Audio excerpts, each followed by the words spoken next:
South ఇండియాలోనే అతి తక్కువ ధరలకి రత్నాలను అందించే ఏకైక సంస్థ 6JVR. జనసేన మీద, జన సైనికుల మీద, వీర మహిళల మీద, నా వ్యవస్థ మీద, సమాజం మీద, దేశం మీద దాడి చేస్తే వాడిని ఎవడైనా ప్రత్యర్థి కానీ శత్రువు కానీ పరిగణిస్తాను. భవిష్యత్తులో పడ్డ అన్న ప్రతి మాటకి జాగ్రత్తగా వినండి. మాట టీవీల్లో చూస్తున్న వాళ్ళకి, ప్రత్యేకించి వైసీపీ గుంపుకి చెప్తున్నా,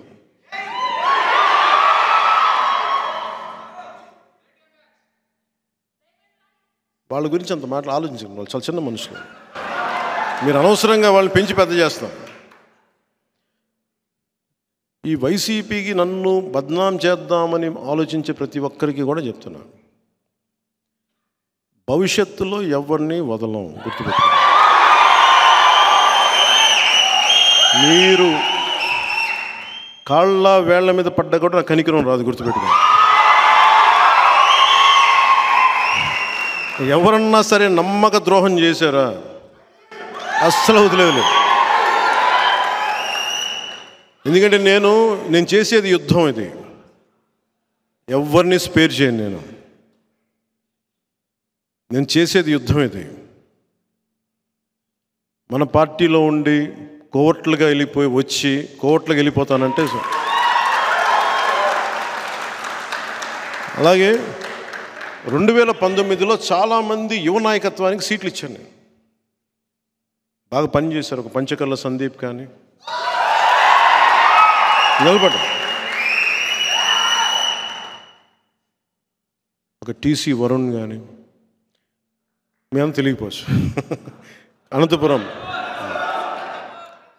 చాలామంది యువత, ఒక చైతన్య కానీ, ఒక రామ్మోహన్ కానీ, వీళ్ళందరూ కూడా చాలా బాగా చేశారు పనులు. ఇలాంటి చాలామంది ఉన్నారు. ఒక పోతిని మహేష్ కానీ. నేను ఎవరిని అంటే సమస్య ఏమొచ్చిందంటే, అందరినీ ప్రొవైడ్ చేయడానికి 2 సమస్యలు. కొంతమందికి ఇవ్వగలిగాను, ఇచ్చి ఈ అలయన్స్లో భారతీయ జనతా పార్టీ కోరుకోవడం వల్ల కొన్ని సీట్లు వదులుకోవాల్సి వచ్చింది అదనంగా. దాంట్లో కొంతమంది మన వాళ్ళే నష్టపోయారు. మధ్యవర్తిత్వం వహిస్తే ఏమి నష్టపోతామో నాకు బాగా అర్థమైంది. ఇప్పుడు పెద్ద మనసుతో వెళ్తే మనం చిన్న చేసుకున్న వాళ్ళు అయ్యాం. కానీ మంచిదే. నేను పెద్ద మనసుతో చేసిన తగ్గించుకున్నా కానీ 5 కోట్ల మంది ప్రజలకి మా వాళ్ళు 10 మంది త్యాగం నిజంగా మంచిదే. విదురునీతిలో ఒకటి ఉండదు.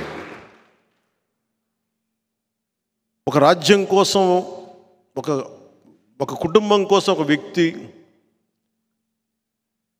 ఒక గ్రామం కోసం ఒక కుటుంబం, ఒక రాజ్యం కోసం ఒక గ్రామాన్ని వదులుకోక తప్పదని. అంటే ఒక రాజ్యక్షేమం కోసం గ్రామాన్ని కూడా వదులుకోక తప్పదని.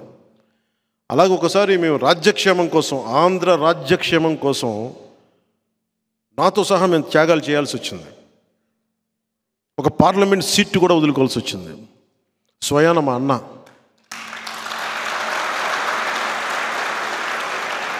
మా నాగబాబు, నాకు హిస్టరీ పాఠాలు నేర్పించిన నా టీచర్, నాని పాల్కీవాల్ అనే గొప్ప లాయర్ని నాకు పరిచయం చేసిన వ్యక్తి, ఒకలా నా టీచర్. నాకు ఆయనకి మాట ఇచ్చి కూడా నేను ఈ పొత్తులో దాన్ని త్యాగం చేయక తప్పలా. అలాంటిది మా అన్న ఈరోజు పొద్దున లెటర్ పంపించాడు, ఏం పర్లేదు నేను నీకు అండగా ఉంటాను, నువ్వు చెప్పిన 21 నియోజకవర్గాల్లో, అంటే నువ్వు చెప్పిన 21 నియోజకవర్గాల్లో మన అందరి అభ్యర్థుల కోసం కృషి చేస్తాను. నువ్వు ఎక్కడైతే అలయన్స్ పార్ట్నర్స్ ఉన్నారో ఎక్కడికి వెళ్ళమంటో అక్కడికి వెళ్ళి నేను పనిచేస్తానని మనస్ఫూర్తిగా మా అన్నయ్య నాగబాబు గారికి నన్ను అర్థం చేసుకున్నందుకు ప్రత్యేకంగా నా కృతజ్ఞతలు. అది ఎందుకు చెప్తున్నానంటే, త్యాగాలు చేయకుండా ఎవరూ లేవు. వీటన్నిటి వెనక రాష్ట్రం బాగుండాలని ఒక ప్రయోజనం. కొంతమందికి వచ్చినాయి, కొంతమందికి రాలేదు. రేపు పొద్దున ప్రెస్ మీట్లు పెట్టి నన్ను తిడితే నేనేం బాధపడను. నేను మీ ఆవేదన అర్థం చేసుకోగలను. కానీ స్థాయికి మించి చేస్తే మటుకు క్రమశిక్షణ చర్యలు తప్పవు. ఎందుకంటే మీరు నన్ను వ్యక్తిగతంగా ఏదైనా తిట్టండి, పొత్తు ధర్మాన్ని మటుకు ఆ స్ఫూర్తిని చంపకండి. అలాంటి వ్యక్తులు ఎవరన్నా కూర్చొని ఉన్నా కానీ భవిష్యత్తులో కానీ సమీప భవిష్యత్తులో కానీ ఖచ్చితంగా క్రమశిక్షణ చర్యలు తీసుకుంటాను. దాన్ని దయచేసి అందరూ, ఎందుకంటే మా నాగబాబు గారి గురించి చెప్తున్నాను, ఆయనకి మాట ఇచ్చి కూడా నేను వెనక్కి వెళ్ళాల్సి వచ్చింది.